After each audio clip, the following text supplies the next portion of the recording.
Hi hello ನಮಸ್ಕಾರ ಸ್ನೇಹಿತರೆ. ಕೊನೆಗೂ ಭಾರ್ಗವಿ ತನ್ನ ಮಾವನನ್ನ ಜೈಲಿಂದ ಹೊರಗಡೆ ಕರ್ಕೊಂಡು ಬಂದ್ಲ. ಈ ಕಡೆ ಗಾಯತ್ರಿ ದೇವಿ ಕತೆ ಏನಾಯ್ತು, ಇದು ಎಲ್ಲವನ್ನ ಕೂಡ ತಿಳ್ಕೋಬೇಕು ಅಂದ್ರೆ ಈಗಲೇ ನಮ್ಮ ಈ ಚಾನೆಲ್ನ ಸಬ್ಸ್ಕ್ರೈಬ್ ಮಾಡಿ, ಹಾಗೆ ಈ ಒಂದು ವಿಡಿಯೋವನ್ನ ಪೂರ್ತಿಯಾಗಿ ನೋಡೋದನ್ನ ಯಾವುದೇ ಕಾರಣಕ್ಕೂ ಕೂಡ ಮರಿಬೇಡಿ. ಇಲ್ಲಿ ಭಾರ್ಗವಿ ಗಾಯತ್ರಿ ದೇವಿಗೆ ಚಾಲೆಂಜ್ ಮಾಡ್ತಾಳೆ. ಚಾಲೆಂಜ್ ಮಾಡಿದೆ ನಿಜಕ್ಕೂ ಗಾಯತ್ರಿ ದೇವಿ ನಡುಗಿ ಹೋಗ್ತಾರೆ. ಯಾಕಂದ್ರೆ ಅರ್ಜುನನ್ನ ಹಾಸ್ಪಿಟಲೈಸ್ ಮಾಡಿದೆ, ಅರ್ಜುನ ಕೋರ್ಟ್ಗೆ ಹೋಗಬಾರ್ದು, JPಯನ್ನ ಬಿಡಿಸೋ ಪ್ರಯತ್ನ ಮಾಡಬಾರ್ದು ಅಂತ. ಆದ್ರೆ ಗಾಯತ್ರಿ ದೇವಿ ಪ್ಲಾನ್ ಉಲ್ಟಾ ಹೊಡ್ತದ. ಭಾರ್ಗವಿನೇ ಕೋರ್ಟ್ಗೆ ಹೋಗಿ ಎಂಟ್ರಿ ಕೊಟ್ಟಿದ್ದಾಳ, ತನ್ನ ಮಾವನನ್ನ ಬಿಡಿಸ್ಕೊಂಡು ಬರುವುದಕ್ಕೆ ಮುಂದಾಗ್ತದಾಳ. ಈ ಒಂದು ಬೆಳವಣಿಗೆ ಗಾಯತ್ರಿ ದೇವಿಗೆ ನಡುಕ ಹುಟ್ಟಿಸಿದ. ಅದೇ ಕಾರಣಕ್ಕೋಸ್ಕರನೇ JP ಬಳಿಗೆ ಹೋದಂತ ಗಾಯತ್ರಿ ದೇವಿ ಕೇಸಿಂದ ನಿನ್ನ ಮಗ ಸೊಸೆಯನ್ನ ಹಿಂದೆ ತರೋದಕ್ಕೆ ಹೇಳು, ಇಲ್ಲ ಅಂದ್ರೆ ಖಂಡಿತ ಪರಿಣಾಮ ಸರಿ ಇರುವುದಿಲ್ಲ ಅಂತ ಹೆದರಿಸ್ತಾರ. ಸರಿ ಬಿಡು, ಏನ್ ಮಾಡ್ಕೋತೀಯ, ನನ್ನ ಮಾಡ್ಕೊ, ನೀನ್ ಎಂತ ರಾಕ್ಷಸಿ ಅಂತ ಗೊತ್ತದ. ನಿಮ್ಮ ಸ್ವಾರ್ಥಕ್ಕೆ ಯಾರನ್ನ ಏನ್ ಬೇಕಿದ್ರು ಮಾಡ್ತೀರಾ, ನನಗೆ ಜೀವದ ಮೇಲೆ ಆಸೆನೇ ಇಲ್ಲ, ಏನ್ ನನ್ನ ಜೀವ ತೆಗಿತೀಯಾ, ತೆಕ್ಕು ಅಂತ ಹೇಳ್ತಾರ JP ಪಾಟೀಲ್. ಆಗ ಗಾಯತ್ರಿ ದೇವಿ ಹೇಳುದು, ನಾನೇ ಆಗ ನಿನ್ ಜೀವ ತೆಗಿಲಿ, ನಿನ್ ಜೀವ ಆಲ್ರೆಡಿ ಹೊರಟೋಗಿದೆ, ನೀನು ಬದುಕಿದ್ದು ಸತ್ತಾಗಿದ್ಯಾ, ನೀನು ಆಲ್ರೆಡಿ ಸತ್ತೇ ಹೋಗ್ಬಿಟ್ಟೆ. ಪೊಲೀಸ್ ಅವರು ನಿನ್ ಮನೆಗೆ ಬಂದು ನಿನ್ನ ಕರ್ಕೊಂಡು ಬಂದಾಗ್ಲೇ ಇನ್ನೇನು ಸತ್ತೋಗಿರೋ ಜೀವನ ಮತ್ತೆ ಸಾಯಿಸೋಕ್ಕಾಗತ್ತಾ? ಖಂಡಿತ ಇಲ್ಲ.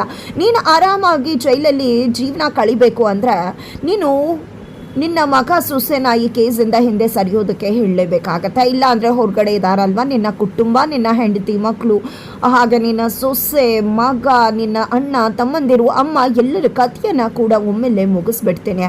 ಒಬ್ಬರ ಜೀವಕ್ಕೋಸ್ಕರ ಮಗದಷ್ಟು ಜನರ ಜೀವ ಹೋಗಬೇಕಾಗ ಅಂತ ಹೇಳಿ ಗಾಯತ್ರಿ ದೇವಿ ಹೇಳಿದಾಗ JP ಪಾಟೀಲ್ ದಯವಿಟ್ಟು ಯಾರಿಗೂ ಏನು ಮಾಡಬೇಡ ಅಂತ ಹೇಳಿ ರಿಕ್ವೆಸ್ಟ್ ಮಾಡ್ಕೋತಾರೆ. ಆ ರೀತಿ ಮಾಡಬಾರ್ದು ಅಂದರೆ ಈ ಒಂದು ಕೇಸಲ್ಲಿ ನೀನು ಜೈಲಿಗೆ ಹೋಗಬೇಕು, ಭಾರ್ಗವಿ ಕೇಸಿಂದ ಹಿಂದೆ ಸರಿಬೇಕು ಅಂತ ಹೇಳ್ತಾರ. ಇತ್ತ ಕಡೆ ಭಾರ್ಗವಿ ತನ್ನ ಗಂಡನನ್ನ ಹೋಗಿ ಅಪ್ಕೋತಾಳೆ. ಬಿಕಾಸ್ ಇಲ್ಲಿ ಬೃಂದಾ ಮತ್ತೆ ನಿರ್ಮಲಾ ಪಾಟೀಲ್ ಅವರು ಯಾವುದೇ ಕಾರಣಕ್ಕೂ JP ಕೇಸ್ಗೆ ಹೋಗಬಾರ್ದು ಅಂತ ಕಂಡೀಷನ್ ಹಾಕ್ತಾರೆ.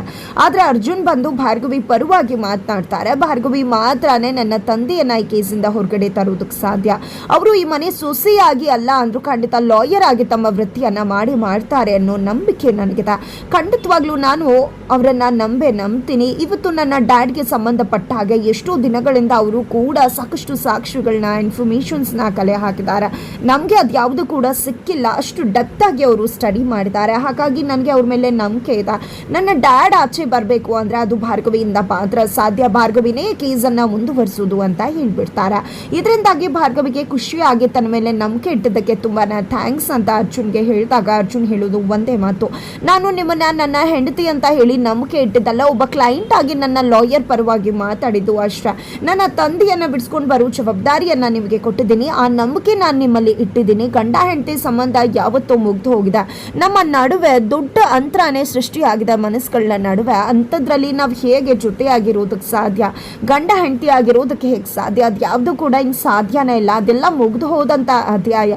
ಜಸ್ಟ್ ನೀವು ನನ್ನ ಒಂದು ಲಾಯರ್ ಆಗಿದ್ದೀರಾ ಅಷ್ಟೇ. ದಯವಿಟ್ಟು ನಿಮ್ಮ ಮೇಲೆ ನಂಬಿಕೆ ಇಟ್ಟಿದ್ದೀನಿ, ನನ್ನ ತಂದೆಯನ್ನು ಬಿಡಿಸ್ಕೊಂಡು ಬನ್ನಿ ಮತ್ತು ವಿಶ್ವಾಸವನ್ನು ಕಳ್ಕೋಬೇಡಿ. ಗಾಯತ್ರಿ ದೇವಿ ಪರವಾಗಿ ನಿಂತ್ಕೊಂಡು ನನ್ನ ತಂದೆಗೆ ಮೋಸ ಮಾಡಬೇಡಿ, ನನಗೆ ಮೋಸ ಮಾಡಬೇಡಿ ಅಂತ ಹೇಳ್ಬಿಡ್ತಾರೆ. ಇದರಿಂದ ಭಾರ್ಗವಿ ಕುಸಿದು ಹೋಗ್ತಾಳೆ. ಏನಪ್ಪಾ ಇದು, ನಮ್ಮ ನಡುವಿನ ಸಂಬಂಧನೇ ಮುಗ್ದು ಹೋಯ್ತು ಅಂತ ಹೇಳ್ತಿದ್ದಾರಲ್ಲ ಅಂತ. ಆದರೆ ಈಗ ಭಾರ್ಗವಿಗಿರೋದು ಮಾವನ್ನ ಬಿಡಿಸೋದು, ಹಾಗಾಗಿ ಅದ್ರ ಮೇಲೆನೆ ಕಾನ್ಸಂಟ್ರೇಟ್ ಮಾಡೋಕೆ ಮುಂದಾಗ್ತಾರೆ. ಇದರ ನಡುವೆ ಇಲ್ಲಿ ಅರ್ಜುನ್ಗೆ JP ಪಾಟೀಲ್ ಅವರು ಫೋನ್ ಮಾಡ್ತಾರೆ. ಅಲ್ಲೇ ಇದ್ದಂಥ ಕಾನ್ಸ್ಟೇಬಲ್ ಫೋನನ್ನು ತಗೊಂಡು ಇಲ್ಲಿ ಮಗ ಹೇಗಿದ್ದಾನೆ ಅಂತ ವಿಚಾರಿಸ್ತಾರೆ. ಇಲ್ಲಿ ಮಗ ಕೂಡ ಅಪ್ಪ ಹೇಗಿದ್ದಾರೆ ಅಂತ ವಿಚಾರಿಸಿದಾಗ, ನೋಡು ಅರ್ಜುನ್, ನಾನು ಹೇಗೋ ಇರ್ತೀನಿ, ನಂದು ಏನೋ ಆಗ್ಬಿಡತ್ತೆ, ನಾನು ಮಾಡಿರೋ ಕರ್ಮಕಾಂಡಕ್ಕೆ ಇವತ್ತು ನಾನು ಅನುಭವಿಸ್ತಾ ಇದ್ದೀನಿ, ದಯವಿಟ್ಟು ನನ್ನನ್ನು ಬಿಡಿಸೋ ಪ್ರಯತ್ನವನ್ನು ಮಾಡಬೇಡ, ದಯವಿಟ್ಟು ಭಾರ್ಗವಿಗೆ ಈ ಒಂದು ಕೇಸಿಂದ ಹಿಂದೆ ಸರಿಯೋದಕ್ಕೆ ಹೇಳು, ನನಗೆ ನನ್ನ ಜೀವ ಹೋದ್ರೂ ಪರವಾಗಿಲ್ಲ, ನನ್ನವರ ಜೀವ ಚೆನ್ನಾಗಿರಬೇಕು ಅಷ್ಟೇ ಅಂತ ಹೇಳಿಬಿಡ್ತಾರೆ. ಇದರಿಂದ ಅರ್ಜುನ್ ಕುಸಿದು ಹೋಗ್ತಾನೆ, ಏನು ಡ್ಯಾಡ್ ಈ ರೀತಿ ಮಾತಾಡ್ತಿದ್ದಾರಲ್ಲ ಅಂತ.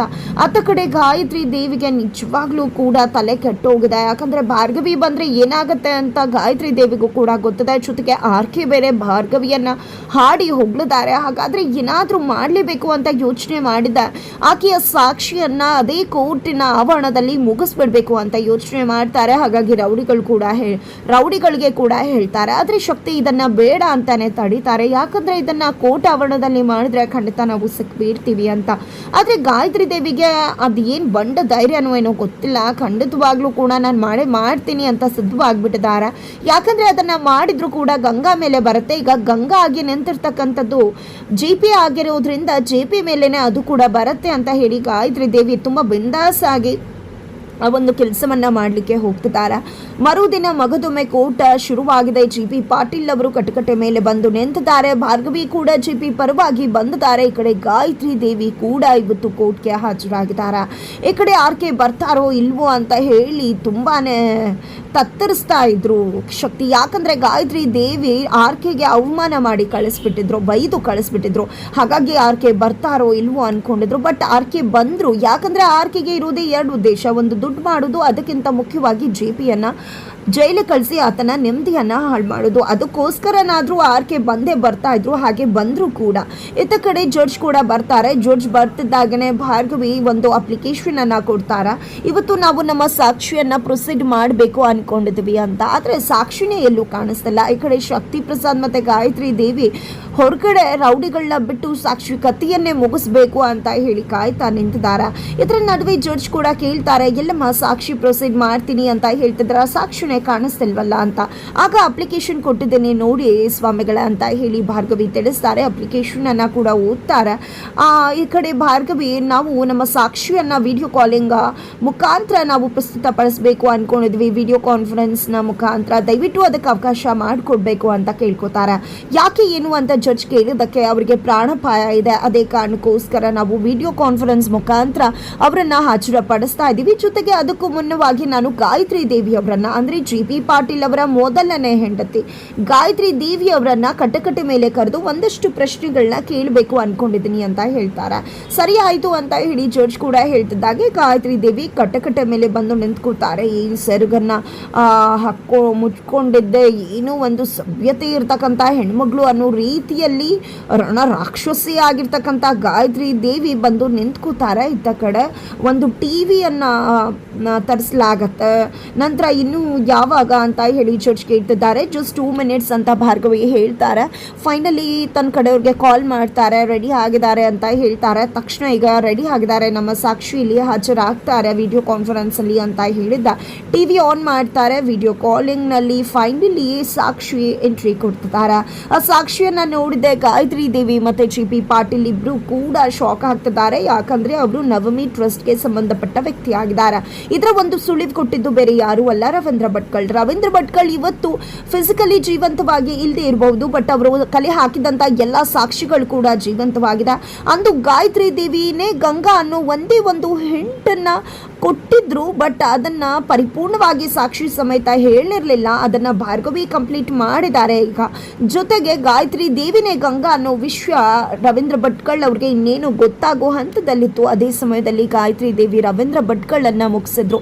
ಆದ್ರೆ ಇವತ್ತು ರವೀಂದ್ರ ಭಟ್ಕಳ್ ಅವರು ಒಂದು ರೀತಿಯಲ್ಲಿ ಜೀವಂತವಾಗಿದ್ದಾರೆ ಅಂತಾನೆ ಹೇಳ್ಬೋದು. ಯಾಕಂದ್ರೆ ಅವರ ಜೀವಂತವಾಗಿ ಇಟ್ಟಂತ ಆ ಒಂದು ಫೈಲ್ನ ಕಾರಣದಿಂದಾನೇ ಇವತ್ತು ಗಾಯತ್ರಿ ದೇವಿ ಸಂಕಷ್ಟಕ್ಕೆ ಸಿಕ್ಕಾಕೊಂಡಿರೋದು, ಜೈಲಿಗೆ ಹೋಗೋ ಸಂದರ್ಭ ಬಂದಿರೋದು. ಈ ಕಡೆ ಭಾರ್ಗವಿ ತಂದೆಯ ಫೈಲನ್ನು ಇಟ್ಕೊಂಡು ಸ್ಟಡಿ ಮಾಡೋದ್ರ ಮುಖಾಂತರ ಗಾಯತ್ರಿ ದೇವಿಗೆ ಕುಣಿಕೆ ಹಾಕಿಸೋದಕ್ಕೆ ಸಿದ್ಧವಾಗ್ತಿದ್ದಾರೆ. ಫೈನಲಿ ಇಲ್ಲಿ ಗಾಯತ್ರಿ ದೇವಿ ಕಟಕಟೆ ಮೇಲೆ ಬಂದಿದ್ದೆ ಆ ಒಂದು ಸಾಕ್ಷಿಯನ್ನ ನೋಡಿ ಬೆಚ್ಚಿ ಬೀಳ್ತಾರೆ. ಭಾರ್ಗವಿ ಅದೇ ಸಾಕ್ಷಿಯನ್ನ ಹಿಡಿದು ಗಾಯತ್ರಿ ದೇವಿಯನ್ನ ಪ್ರಶ್ನೆ ಮಾಡ್ತಿದ್ದಾರೆ. ಆ ಸಾಕ್ಷಿಗೆ ಗಾಯತ್ರಿ ದೇವಿ ಯಾರು, ಗಂಗಾ ಯಾರು ಅನ್ನೋದು ಕ್ಲಿಯರ್ ಆಗಿ ಗೊತ್ತದ. ಅವರು ಕೂಡ ಕ್ಲಿಯರ್ ಆಗಿ ಹೇಳ್ತಿದ್ದಾರೆ, ಈಕೆನೆ ಗಾಯತ್ರಿ ದೇವಿನೇ ಗಂಗಾ ಅಂತ ಹೇಳಿ. ಹಾಗಿದ್ರೆ ಏನಾಗುತ್ತೆ ಮುಂದೆ ಅನ್ನೋದನ್ನ ತಿಳ್ಕೊಬೇಕು ಅಂದ್ರೆ ಮುಂದಿನ ವಿಡಿಯೋಗೆ ವೇಟ್ ಮಾಡುವುದನ್ನು ಯಾವುದೇ ಕಾರಣಕ್ಕೂ ಕೂಡ ಮರಿಬೇಡಿ.